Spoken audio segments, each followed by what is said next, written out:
बोलो विष्णु भगवान की जय, बृहस्पति देवता की जय। बोलो विष्णु भगवान की जय, बृहस्पति देवता की जय। बोलो विष्णु भगवान। बृहस्पति व्रत कथा। प्राचीन समय की बात है। भारत में एक राज्य करता था। वह बड़ा प्रतापी और दानी था। वह नित्य मंदिर में भगवान दर्शन करने जाता था। ब्राह्मण और गुरुओं की सेवा किया करता था। उसके दरवाजे से कोई भी निराश होकर नहीं लौटता था।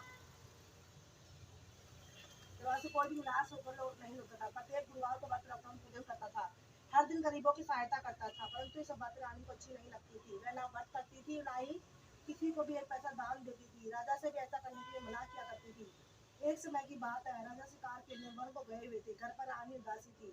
उस समय गुरु भगवान विष्णु साधु का रूप धारण करके राजा दरवाजे भिक्षा मांगने आए। साधु ने रानी से भिक्षा मांगी तो कहने लगी, साधु महाराज, मैं दान पुण्य से तंग आ गई हूँ। इस कार्य के लिए मेरे पति देव भी बहुत है। आप ऐसी कृपया करें, साधन नष्ट हो जाए, मैं आराम से रह सकूं। साधु रूपी किस देर का है देवी, तुम तो बड़ी विचित्र हो। संतान धन से कोई दुखी नहीं होता, इसको भी सभी चाहते हैं। पापी पुत्र धन की इच्छा करता है। अगर आपके पास धन देते तो भूखे मनुष्य को भोजन कराओ, प्याऊ लगवाओ, ब्राह्मणों को दान दो, धर्मशाला बनवाओ, कुआ तालाबड़ी का बावड़ी बाग बगीचा आदि का निर्माण कराओ, निर्धन कुमारी कन्या का विवाह कराओ, साग तीज आदि कर्म करो। इस प्रकार कर्मों से आपका कुल और आपका नाम परलोक में सार्थक हो, इस तरह की प्राप्ति होगी। परंतु रानी इन बातों से खुश नहीं हुई। कहने लगे, साधु महाराज, मुझे धन की आवश्यकता नहीं। जिसको अन्य लोगों में दान देती थी, तो रखने और संभालने मेरा सब नष्ट हो जाए। साधु ने कहा, हे देवी, तुम्हारी ऐसी इच्छा है तो जैसे पता वैसा ही करना। विस्तवार के दिन घर आंगन गोबर से लीपना, अपने केसों को पीली मिट्टी से धोना, केसों को धोते समय स्नान करना, राजा से कहना वजामत कराए, भोजन में मांस मदिरा खाना, कपड़ा धोबी के यहाँ धुलने डालना।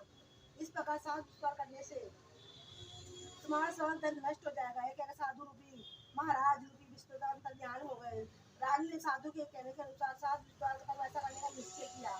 साधु के बताए अनुसार कार्य करने से केवल 3 विस्तार बीते, उनका समय धन नष्ट हो गया।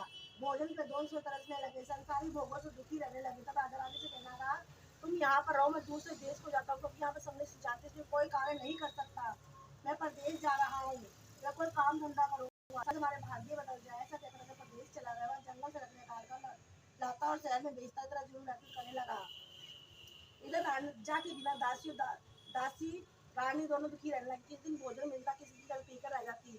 किसी एक दिन रानी दासी को 7 दिन बिना भोजन के व्यतीत करने पड़े। तो रानी ने अपनी दासी से कहा, पास ही नगर में मेरी बहन रहती है, बड़ी धनवान के पास जाओ, पास से भेजो मांग ले।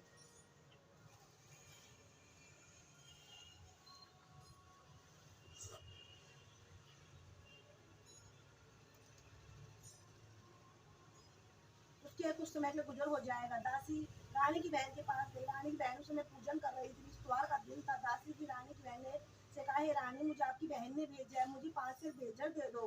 दासी ने अनेक बार कहा, परंतु रानी को उत्तर नहीं दिया, क्योंकि उसमें इश्तवार का व्रत कर रही थी।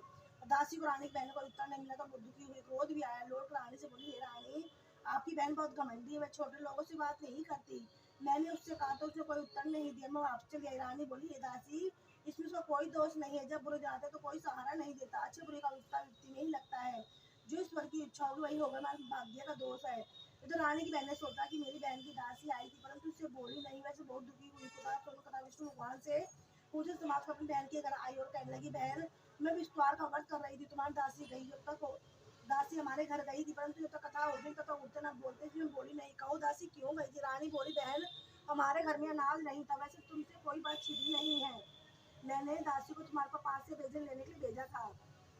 रानी की बहन बोली, बहन, विष्णु भगवान सभी की मनोकामना पूरी करते हैं, शायद तुम्हारे घर में ही नाज रखा हो।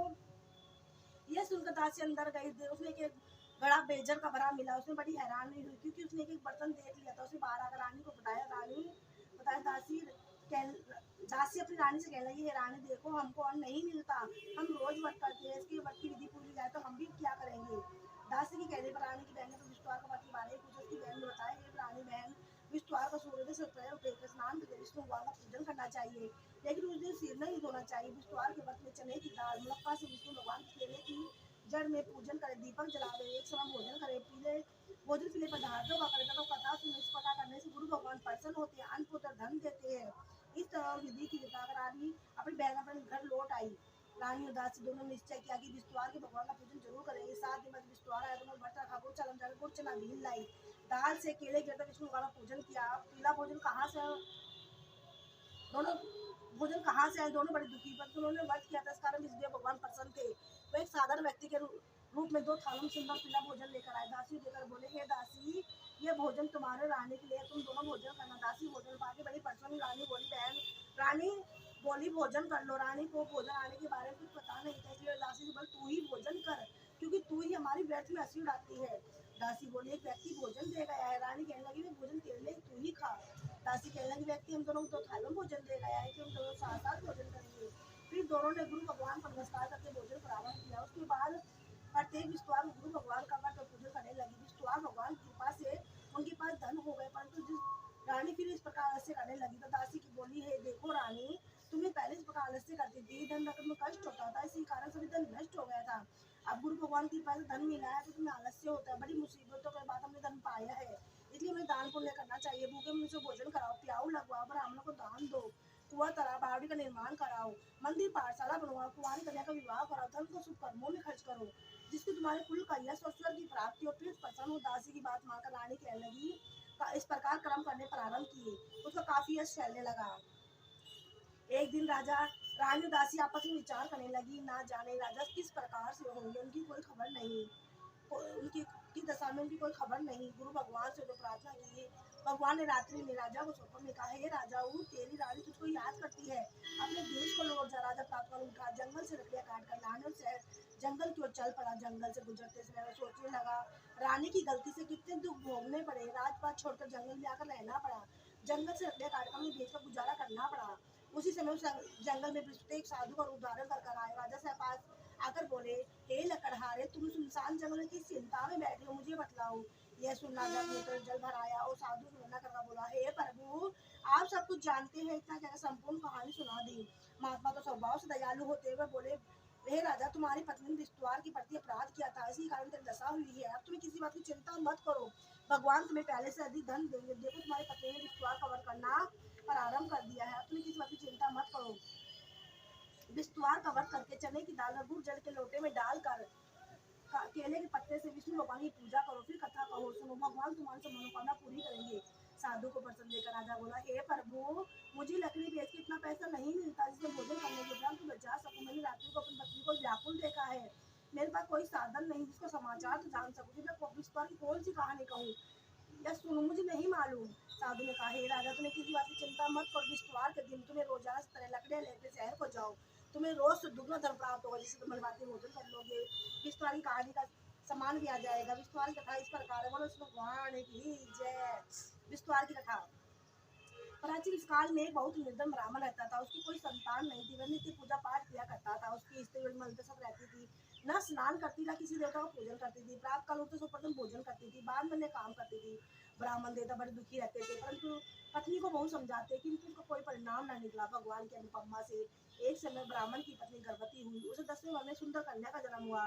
निर्धन ब्राह्मण कन्या की जन्म से बहुत दुखी हुई, धीरे धीरे कन्या का बड़ी होने लगी।